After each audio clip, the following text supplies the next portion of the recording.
Öýüňize saglyk, hormatly dinleýijiler. Eferde açyk söhbet gepleşigimiz. Bugün biz ýylyň jemlerine syn ederiz. Gepleşigi Pragadan kärdeşim Gözel Hudaýberdiýew bilen men Ýowşan Annurwan alyp barýaryn. Şuňky gepleşigimizde tanymal adam hukuklaryny goraýjylary, gradan aktivistlerini we öňkü hökümet resmiýlerini çağırdyk. Mehmanlarymyza söz bermezden ozal ýylyň esasy wakalarynda durup geçdik. 2020-nji ýyl koronavirus keseliniň ýaýramagy bilen tutuş dünýäniň durmuşyna täsir etdi. Hema Türkmenistanyň resmiýetleri ýurdun bu global betbagçylygyndan çetde galýanlygyny aýtdylar we ýylyň aýagyna çenli bu pozisiýasynda saklanyp geldiler. Ýöne koronavirusa mahsus alamatlar bilen keselýän adamlaryň bu keselden ýogalýanlaryň tutuş ýurt boýunça köpölmegini türkmen resmiýetleri agdamýarlar. Hasahanalaryň nätaglardan dolmagy adamlaryň kabul edilmeýän öýlerinde öz-özlerini bejermegi, derman gytçylygy hem türkmen resmiýetleriniň gözüne iýilmeýär. Dünýä ýurtlary hassalaryň hasabyny ýöredip vaksina eýip bolmagy tagalla edýärkä türkmen hökümeti ýurtda ýok diýilýän kesel bilen keselliýän adamlar için karantin zolaklaryny giňeldýärler we ýyla arasynda maska dakynmadyklary ýerlerler. Hawa gödel Türkmenistanyň keselçilik ýagdaýlary, ykdysady kynçylyklar, adam hukuklarynyň we adatlyklarynyň has köp gatylmagy bilen durmuşy has kynlaşdyrana çalym edýär. Türkmen resmiýetleri diňe ýurtdaky ýokons kesellilerden, tebii hadisalaryň pidalaryny hem Türkiýede ýasama içkiden ýok bolan raýatlaryny hem ret etdi. Megerem şu ýagdaýlaryň ählisi birleşip türkmenleriň ahyryna öz haklaryny has aýgytly talap edip başlamaklaryna alyp geldi. Eger türkmen wakalaryny synleýän jurnalistleriň nukdaý nazaryndan aýtsak, bu ýyl türkmenistanylaryň syýasy taýdan iň işçileşen ýyl hökmüni taryha girer. Belki bu arada mehmanlarymyzyň pikirlerini bilersiz. Mehmanlarymyza söz bersek, ilkinji söhbetdeşlerimiz tanymal adam hukuklaryny goraýjy Türkmen Helsinki fondunyň başlygy Täjegül Begmeýedowa we öňkü ilçi Bozgunlukda döredilen Respublikan partiýasynyň başlygy Nur Muhammed Hanamow. Täjegül, Nur Muhammed aga salam. Salam Gözel, salam Ýowşan. Täjegül, soraglary sizden başlasak. Siziňçe ýylyň iň möhüm meselesi ýa-da wakasy näme boldy? 20-nji ýyl Türkmenistanlylar üçin ören agyr ýyl boldy. Iqtisady, sosial, syýasy, medisina, umuman hemme taraplardan. Ýöne şu adam hukuklary barada aýdamyza Türkmenistanyň ne söz azatlygy, ne internet azatlygy bar. Türkmen mediasy erkin söze ýol bermeýär.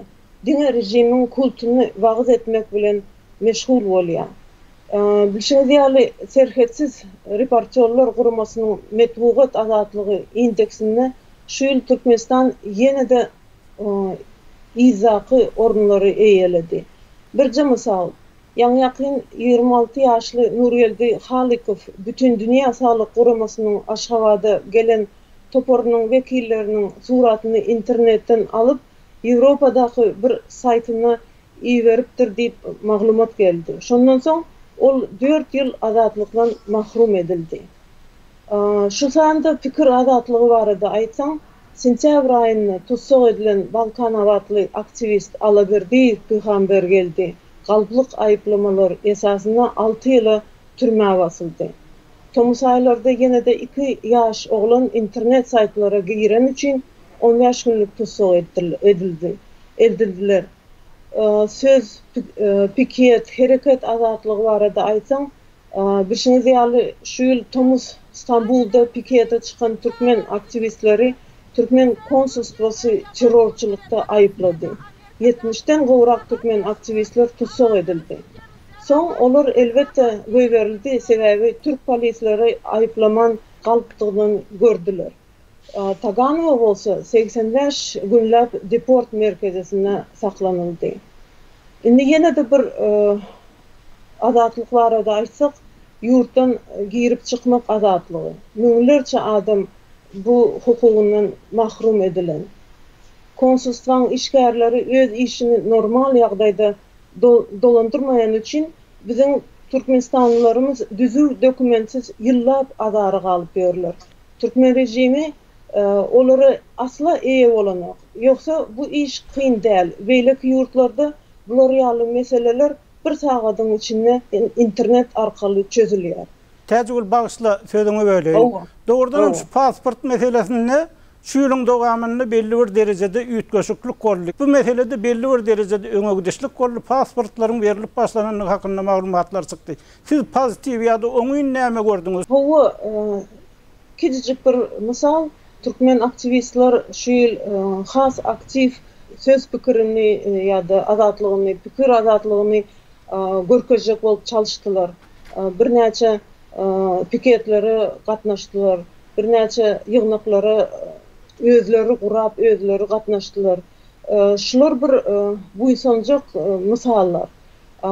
Şu sebäpden Türkmen konsulstwalar Türkiýede misal üçin ýerleşen konsulstwa şu pasportlara 2 aýlyk soň 6 aýlyk dowam eder ýaly dokument ýaly bir kagaz beripdirler, ýöne hemmesine däl. Gynansak da arasynda para soraýanlaryň bar eken çynowniklaryň arasynda. Şoň üçin bu mesele ente dolu çözülenok.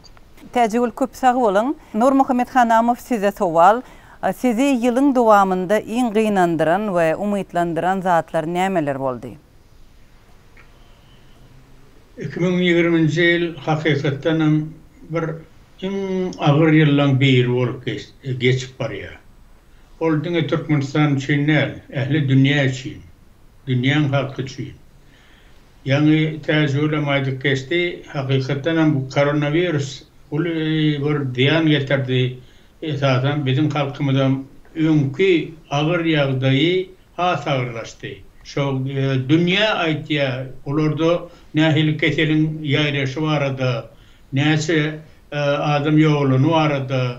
Nehil çareler örliye. Yani Türkmenistan bu zattan hemmesini gizli saklaya. Gizli saklap özüne ziyan getiriyor. Yönetine keselim özümde. Ne için desek, yankı dünyada uli ziyan verdi iktisadat meselesine. Türkmenistan'a da halkın yağdayı has ağırlaştı. İn olmağına çörevi, dar bollular, galan da sanasan soğuğa var deniyadı. Hemme de gıt olup, katı juda ağır yağdayı Türkmen halkımıza başına düştü. Şoň üçin bu geçen 2020-nji ýyl bizim halkymyz üçin has bir agyr ýyl boldy. Asaçan aýdylan bolsa, bir topar halkara guramalar bar. Bu meselede kömek etýärler. Iň bolmanda ýanky medisina tarapdan, ýanky diňe medisinada däl, sosial tarapdan hem, gyza tarapdan hem iýmit meselesinden bu zatlaryň hemmesine kömek etmene mümkinçilik bar. Ýöne gynansa bizim döwletimiz esasen döwlet ýolbaşçysy bu zatlardan el çekip bu biz özümüz hemme de doňurýasy halky agyrýazda ýasalýar. Nurmuhammed ağa bağışla sözüňizi böleyin. Indi sizin pikirinizçe bu agyr ýylda nähili umyt gördüňiz siz? Ýagny ötüňiň arasynda bir çıra gördüňizmi? Ağır yağday şöyle bir halkın yurttaşındaki rahatlamada şöyle bir korkudan çıkıp harekete geçmeyeni bahane oluyor. Bir topar piketler Türkiye'de, esasen İstanbul'da, Kipir'de, ondan Abaşa'da hükümet tarafından konsolosluğa ilişkana olur tesir edecek oluyor. Yani şu da saklayabilmedi bizim rahatlamada. Katı aktif oldular, kayan piketler oldu. Ondan daşaram yankı YouTube'da bir topar piketler vuruldu. Şu da atlar beğeniriyor. Nehil ağrıyalam olsa, yani şu yankı hakikaten 2020 yıl bizim rahatlama esasen yurttaşındaki yaşayan rahatlamanın aktif olması katı beğeniriyor. Bunun doğamın bordu kretiyen esasen bu zatlar içine de tesir verir. İçindeki adamların ahiri korkudan çıkıp öz bekvitleri için, öz durmuşu için harekete geçirdiği kretiyen. Nurmuhammed ağa köp sağ bolun. Efirde Azatlyk Radiosynyň açyk söhbet gepleşigi. Biz ýylyň esasy wakalary barada gurrun edýäris. Gepleşigi men Gözel Hudaýberdiýewa we kardeşim Ýowşan Anna Gurban alyp barýarys. Bizim indiki söhbetdeşlerimiz tanımal hukuk goraýjy, adam hukuklary baradaky Türkmen İnisiativası toporunun başlığı Farid Tuhbatullin bilen Türkmenistan'ın Merkezi Bankynyň odalky başlygy Watan Siyasi Jemgyýetçilik Hereketiniň lideri Hudaýberdi Oradow. Söhbetdeşligimize hoş geldiňiz. Hudaýberdi aga, odaly sizden başlasak. Ýylyň iň esasy aýratynlygy siziň pikiriňizçe ýa-da tapagudy näme boldy? Her ýyl garaşýasda şu kynçylyklaryndy şu ýyl bir gutaror diýip da, ýöne kynansak da. Şu kynçylyklar dowam edýär. Esasy kynandyrýan şol. Ýagny siziň pikiriňiz sonda kynçylyklar azalmatda has köpelli şeýle diýmekçi bolýaňyz. Ýyl-ýyldan köpelýär da, ýyl-ýyldan kynçylyklar köpelýär. O ýyl-ýyldan ýurdun ýagdaýy agyrlaşýar, halkyň ýagdaýy agyrlaşýar. Ana şu esasy kynandyrýan şol. Bu pandemiýa bilen düşünürilip bilinermi? Sebäbi bütün dünýede de ýagdaý kyn boldy, ykdysadyda pandemiýa agar zar vurdy diýen pikirler aýdylýar. Bu diňe pandemiýa bilen düşünürilip bilinermi ýa bir ýerde başga da meseleler boldymy? Türkmenistanyň häzirki ýagdaýy ol şu aýdana şu 30 ýyl geçirilýän siýasatyň dowamy. O şoň netijesi. Sağ olun Hudaýberdi aga. Farid, size geçeriz. Yıl görülmedik derecede raýat aktivligi bilen tapawutlandy. Bu Türkmen jemgyýetçiligine ýurda Türkmenistanlylara näme berdi siziň pikiriňizçe? Elbette bu Covid diýen zat gaty çylşyrym etdi. Türkmenistan ýaşaýyşynda hemde halk näme bolsa da şondan sebäp alyp esasam şu daşary ýurtda ýaşaýan türkmenler köp aksiyalar geçirdiler. Türkmenistan'ın içinde de aksiya geçmese de şunda da adamlar öz inisiativası boyunca surada düşürüp, video düşürüp çok kıyın ýagdaýlara daşary ýurt seriştelere uğradıp olan bir näme olsa da indi aktivist diýildi. Şol sebäp boldum gadyň şol ýa-ni Hudaýberdi aga aýtýaly ýaşaýyş gatly kynlaşýar, halka mende öz bilýänçe, başarýança şoňa bir garşylyk görkezen ýagdaý edip, şoň ýaly işler edýär. Indi olan bir tarapdan elbette oň ýaly bir gowlaşmana peýdasy ýok, ýaşaýyşyň gowlaşmana. Ýöne görüşmeli, näme bolsa da öz ýagdaýyny aýtyp goýmaly, näme serişden ulansaň hem şu döwletiň işgärlerine ýa prezidente öz ýagdaýlaryny, kyn ýagdaýlaryny halk nätip ýetirse şeýtip ýetirmeli. Başga olarda hiç hili mümkinçilik ýok. Şol sebäpden ýene de şu daşary ýurtda işleýän halkara guramalar ýa-da Türkmenistan raýatlar, aktiv raýatlar şolara ýetirip şeýle aktiv geçirdiler, şu ýyllar gatly köp boldy. Farid, sağ olun. Indi mihmanlarymyzyň ählisine umumy sowal. Siz indiki ýyldan näme garaşýarsyňyz? Hudaýberdi aga, baş üstüne. Hökümetin ýolbaşçylary öýder diýsek o gaty ýalňyş. Olaryň şu ýa-ni siýasaty dowam eder. Hem Türkmenistanlylara bir jan saglyk, gowy durmuş arzu edýärde. Ýöne şu arzu bilen bir zat bolanda da şu 30 ýylyň dowamında ýagdaý gowlaşýardy. Ýöne oňulyň şoň üçin ýa-ni hem şu Türkmenistanlylar düşünmeli.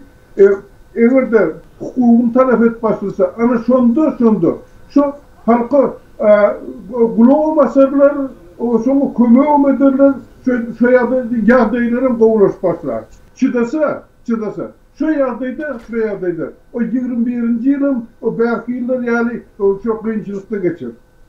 Sağ olun Hudaýberdi aga. Farid, siz indiki ýyldan näme garaşýarsyňyz, nämeleri umyd edýärsiňiz? Dogrymy aýtsam, şol ykdysady ýagdaýlar, sosial ýagdaýlar gowlaşar diýmäne sebäp görenmiýok. Sebäbi näme diýsegem hiç bir ministrler hem çalışsa da ýene şu prezident, ýene şu siýasat bolup galar. Ýöne näme bolsa da her kim Kudrata garaşýar, täze ýylyň öňünden. Elbette menim arzum şol öz maksatlaryny, öz arzularyny ýetsinler. Sağlyk bolsun, parahatçylyk bolsun, aňarsy görürler. Sağ olun. Nur Muhammed aga, açyk görüňiň soňuna gelýär. Siz hem täze ýyl isleňizi paýlaşsaňyz, täze ýyldan nähili arzu islegleriniz bar? Türkmenistanlarymyza yetip gelýän täze ýyly gutlamak isleýän.